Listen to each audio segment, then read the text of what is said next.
बिस्मिल्लाहिर्रहमानिर्रहीम। अस्सलामुअलैकुम। Microsoft Excel में हमारा 59 टॉपिक है प्रिंटिंग शीट्स, यानी माइक्रोसॉफ्ट एक्सेल में हम कैसे शीट्स को प्रिंट्स वगैरह कर सकते हैं।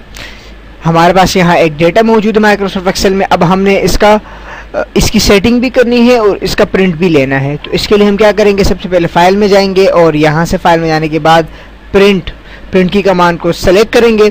और अब यहाँ से हमारे पास सबसे पहले है कॉपीज़, यानी आपके पास जो इस वक्त जो डेटा मौजूद है उसकी आपने कितनी कॉपीज़ लेनी है। यहाँ से मैं कॉपी की तादाद दे देता हूँ, जैसे मुझे इसकी 3 कॉपियाँ चाहिए या मुझे इसकी 2 कॉपियाँ चाहिए। इसी तरह आपके पास जो प्रिंटर मौजूद होगा आपके कंप्यूटर में, आप वो प्रिंटर सेलेक्ट कर लीजिएगा। आपके पास एक से ज़्यादा प्रिंटर हो तो आप यहाँ से एक से ज़्यादा प्रिंटर को भी सेलेक्ट कर सकते हैं। और इसके साथ साथ अब हमारे पास प्रिंट एक्टिव शीट से मतलब जो बैकवर्ड पे हमारे पास शीट मौजूद है, यानी हमने इस शीट का प्रिंट आउट लेना है या फिर प्रिंट इंटायर वर्कबुक। इस पूरे वर्कबुक में, इस इंटायर वर्कबुक में जितने भी हमारे पास शीट हैं हमने उनका अगर प्रिंट आउट लेने तमाम का, तो फिर हम इस ऑप्शन को सिलेक्ट करेंगे। और इसी के साथ साथ अगर हमने प्रिंट सिलेक्शन से मुराद ये कि अगर आपने जो लफ्ज़ बैकवर्ड पे सेलेक्ट किया होगा सिर्फ वही लफ्ज़ आपके पास प्रिंट आउट में आएंगे, बाकी लफ्ज़ आपके पास प्रिंट में नहीं आएंगे। देखें, अगर हम प्रिंट सिलेक्शन पे लेते जो मैंने एरिया सेलेक्ट किया था सिर्फ वही प्रिंट हो रहा है, बाकी एरिया प्रिंट नहीं हो रहा। इस वक्त मैं सेलेक्ट कर देता हूँ प्रिंट एक्टिव शीट, जो शीट हमारे पास एक्टिव है। और उसके बाद अब हम दोबारा जाएंगे फाइल में जाने के बाद अब यहाँ से हम प्रिंट सेलेक्ट करते हैं। प्रिंट सेलेक्ट करने के बाद अगर हमारे पास यहाँ पेजेस की तादाद ज़्यादा हो तो वहाँ पर हम अपनी मर्जी से मैनुअली भी पेजेस कर सकते हैं। जैसे मुझे 5 से लेकर 10 तक के दरमियान जो पेजेस है वो चाहिए, तो फिर मैं यहाँ से 5 to 10 सेलेक्ट करूँगा। तो हमारे प्रिंट जो है सिर्फ 5 से 10 तक जो पेजेस हैं वो प्रिंट आउट होंगे, बाकी पेज का प्रिंट नहीं निकलेगा। कलेक्टेड से क्या मुराद है और अनकलेक्टेड, इससे मुराद ये है कि फ़र्ज़ कर ले आपके पास जिस तरह 5 पेजेस हैं या 3 पेजेस हैं, तो आपने उनकी कॉपी किस तरीके से निकालनी है। जिससे इस तरह 1 2 3 लिखा है इसमें 1 1, यानी इसमें यह होगा कि आपके पास फ़र्ज़ कर ले 5 पेज है, तो इन 5 पेज का प्रिंट आउट कैसे निकलेगा कि सबसे पहले 1, फिर दूसरा पेज होगा उसका, फिर थर्ड पेज होगा उसका, फिर 4, फिर 5, इस तरह।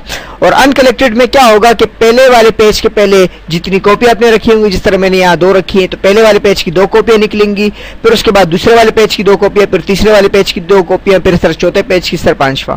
और इसमें क्या होगा कि पहले पेज पहले प्रिंट आउट होगा, फिर सेकंड पेज, फिर थर्ड पेज, और 4 5, फिर इसके बाद दोबारा 1st 2nd 3rd एंड 4 5।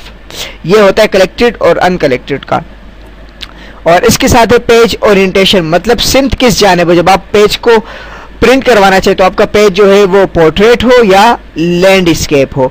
तो पोर्ट्रेट करने के लिए हमारे पास सीधा पेज होता है, लैंडस्केप करने के लिए हमारे पास चौड़ाई में। जैसे कि ये देखें हमारे पास पेज जो है उसका ओरिएंटेशन सिम चेंज हो गया। पोर्ट्रेट दोबारा सेलेक्ट कर लेते हैं, दोबारा सेलेक्ट करने के दौरान हमारा पेज दोबारा बिल्कुल सीधा हो जाता है। और इसके बाद हमारे पास साइज़ है, पेज का साइज़ हमने क्या रखना है, जो आपके पास प्रिंटर में प्रिंट लेना हो आपने जिस साइज़ का, वो साइज़ सेलेक्ट कर लें। जैसे कि हमारे पास यहाँ पे A4 सेलेक्ट है, तो यहाँ पे मैं A4 सेलेक्ट कर देता हूँ। जैसे मैंने A4 सेलेक्ट किया तो A4 साइज़ का पेज हमारे पास यहाँ पे आ गया और अब उस पर हमारा डेटा नमूदार हो रहा है। उसके बाद हमने मार्जिन किसे कहते हैं, मार्जिन जो हमारे पास खाली स्पेस होता है, यानी हमने वहाँ पे प्रिंट नहीं लेना है तो उस स्पेस को हमने फ्री रखना होता है। जैसे कि ये हो गया, नीचे हो गया, ये पेजेस हमारे पास है। इसमें हमारे पास नॉर्मल है, नॉर्मल में क्या है हमारे पास के टॉप पे 0.75 मार्जिन है, इंचेस के हिसाब से इसका काउंट होगा। और इसमें क्या है 1 इंचेस का फासला है। वाइड पेजेस में अगर मैं इसे यूँ देखूँ तो चारों साइड पे हमें एक इंच का फासला नज़र आएगा। नैरो है, हम कस्टम अपनी मर्जी से भी मार्जिन रख सकते हैं। यहाँ पे आएंगे और यहाँ से हम अपनी मर्जी से मार्जिन रख सकते हैं। जिस तरह 1 इंच का है हम इसे 0.5 कर देते हैं, यानी आधे इंच का फासला आएगा, या फिर इसे हम इससे भी कम कर सकते हैं, या फिर हम इसे कर देते हैं 0। हम जैसे इसको 0 करेंगे तो हमारे पास फासला नहीं रहेगा। इस तरह हमारे पास लेफ़्ट है, फिर हेडर में हमने कितना फासला रखना है और फूटर में हमने कितना फासला रखना है वो भी हम रख सकते हैं। और इस तरह हमारे पास फिर है राइट, बॉटम, लेफ़्ट, इसमें हम अपनी मर्ज़ी से कोई भी साइज़ सेलेक्ट कर सकते हैं। हेडर फुटर में हमने जो लिखना होता है वो हम भी टाइप कर सकते हैं। कस्टम हेडर है हमारे पास, जो भी हमने लिखना है 1st 2nd 3rd में। इस तरह हमारे पास यहाँ पे फॉर्मेट टेक्स्ट है, इंसर्ट नंबर, पेज नंबर भी डाल सकते हैं। Insert page pages, number of pages जो है वो भी डाल सकते हैं हम लोग। डेट टाइम भी इंसर्ट करवा सकते हैं और टाइम भी इस तरह हम कोई फाइल का पाथ्स भी दे सकते हैं, फाइल नेम भी दे सकते हैं, शीट नेम भी दे सकते हैं, पिक्चर भी इंसर्ट करवा सकते हैं और उसकी फॉर्मेट भी कर सकते हैं। यानी हम हेडर में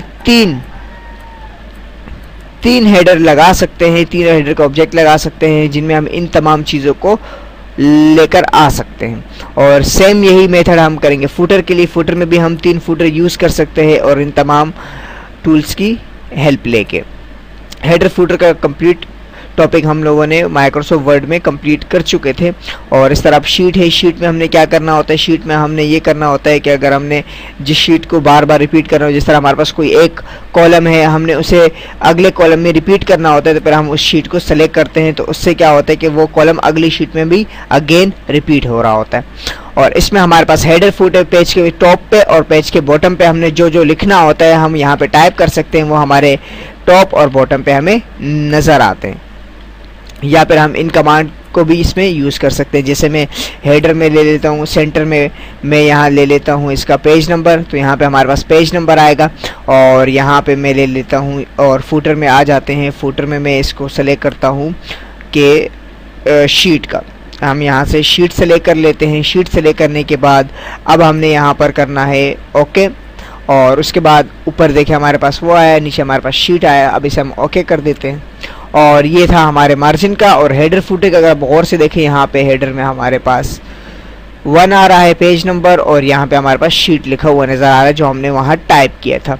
नो स्केलिंग, स्केलिंग से मुराद ये है कि आपने अगर ये शीट आपके एक पेज में सेलेक्ट नहीं हो रही, यानी इस पेज का साइज़ ज़्यादा है, तो आप इसकी सेटिंग भी कर सकते हैं। जैसे मैं इस पर आता हूँ और यहाँ से मैं इसको कोई भी फॉर्मेट असाइन कर देता हूँ।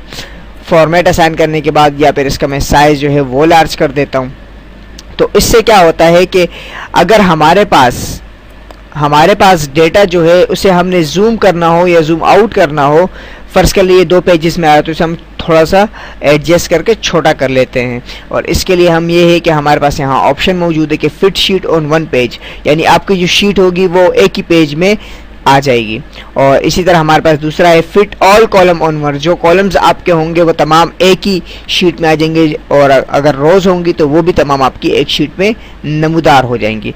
इसी तरह हमारे पास पेज सेटअप है। पेज सेटअप में हमारे पास है कि हमने अपने पेज को पोर्ट्रेट रखना है या लैंडस्केप रखना है। ये होता है जूमिंग के लिए। अगर आपका पेज बहुत बड़ा है, यानी 2 पेजेस पे आ रही है, यहाँ पे आपके पास 2 पेजेस नमूदार हो रहे हैं, तो आप यहाँ से इसकी जूमिंग को कम कर सकते हैं। जूम कम करेंगे तो आपका पेज जो है वो छोटा हो जाएगा। जिस तरह 90 करूँगा थोड़ा और छोटा हो जाएगा, 80 करूँगा और छोटा हो जाएगा। और ये इसको फिर फिट करना है पेजेस में, जो अभी आपको मैं बता चुका हूँ। और ये पेज का साइज़ है, इससे पहले कर चुके हैं। प्रिंट क्वालिटी आपके प्रिंटर पे डिपेंड करती है कि आपका प्रिंटर कितने DPI को सपोर्ट करता है। जो आपकी जितनी प्रिंटर की पावर होती है उतनी आपकी उसकी DPI उसको सेलेक्ट करके ओके कर दें। और मार्जिन हम पढ़ चुके अभी लास्ट में, हेडर फुटर एंड शीट, और इसको हम ओके करवा देंगे। ओके करवाने के बाद अब हम यहाँ से इसका प्रिंट लेंगे। एक दफ़ा रिवाइज कर लेते हैं कि एडोब फोटोशॉप में प्रिंटर में हम यहाँ से कोई भी प्रिंट सेलेक्ट कर सकते हैं, यानी हमारे पास जो प्रिंटर मौजूद होगा एक से ज़्यादा हम वो सेलेक्ट कर सकते हैं।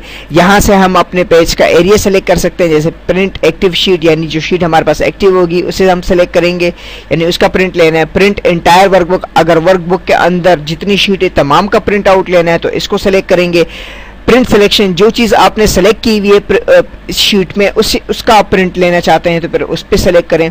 इसके बाद है कि अगर कस्टम पेजेस, कुछ हमारे पास 20-30 पेजेस है, हमने उन 20-30 पेजेस का प्रिंट नहीं लेना बल्कि सिर्फ 5 से लेकर 10 तक के पेजेस का प्रिंट लेने, तो हम यहाँ से अपनी मिकदार यहाँ टाइप कर देंगे, यानी हमें 5 to 10 पेजेस का प्रिंट लेना है। कलेक्टेड से मुराद ये है कि आपने किस तरह इसका प्रिंट आउट लेना है, यानी पहले वो जो है 5 पेजेस है, पहले यानी वो एक पेज को प्रिंट करे, फिर सेकंड को, फिर थर्ड को, इस तरह, या फिर आपने जितनी कॉपी की तादाद रखी है उस हिसाब से कि पहले एक पेज के 2 कॉपियाँ निकाले, फिर सेकंड पेज के 2 कॉपियाँ, फिर थर्ड पेज की, इस तरह ये इसकी सेटिंग होती है, कलेक्टेड इसे कहा जाता है। और इसके बाद हमारे पास है पोर्ट्रेट ओरिएंटेशन, यानी हम अपने पेज को पोर्ट्रेट ले या लैंडस्केप। ये कहाँ काम आता है, जब हमारे पास कॉलम्स की तादाद ज़्यादा होती है तो फिर हम इसे पोर्ट्रेट रखते हैं, और जब हमारे डेटा में रोज की तादाद ज़्यादा होती है तो फिर हम अपने डेटा को लैंडस्केप में प्रिंट आउट करवाते हैं। यहाँ से हम अपने पेज का साइज़ दे सकते हैं, जो साइज़ हमारे प्रिंटर में पेज मौजूद होगा उसके साइज़ के हिसाब से हम उसका प्रिंट आउट लेंगे। ये मार्जिन यानी हमें जो हिस्सा जिस हिस्से में प्रिंट नहीं करवाना वो हिस्सा हमें मार्जिन कहलाया जाता है, जो हमारे लेफ़्ट, राइट, बॉटम और टॉप पे होता है वो हम यहाँ से सेट कर सकते हैं। यहाँ से डिफ़ॉल्ट कुछ मौजूद है और हम अपनी मर्ज़ी से भी सेलेक्ट कर सकते हैं कस्टम में आकर और मार्जिन में, और यहाँ से हम इसको डिफ़ॉल्ट सेलेक्ट कर सकते हैं। इसी तरह हम यहाँ से स्केलिंग करवा सकते हैं। स्केलिंग के लिए हमारे पास यहाँ डिफ़ॉल्ट सूरत कुछ मौजूद है और इसके साथ साथ हमारे पास फिर हम अपनी मर्ज़ी से भी इसको एडजस्ट कर सकते हैं, जैसे कितना इसको जूम करना है, कितना आपने छोटा रखना है, कितना आपने इसे बड़ा रखना है, या जूम आउट या जूम इन। और उसके बाद जब हमारे पेज की सेटिंग कंप्लीट हो जाएगी तो हम इस प्रिंट बटन को प्रेस कर देंगे तो हमारा पेज प्रिंट आउट हो जाएगा। मिलते हैं अगले ट्यूटोरियल में। अल्लाह नेहकेबान।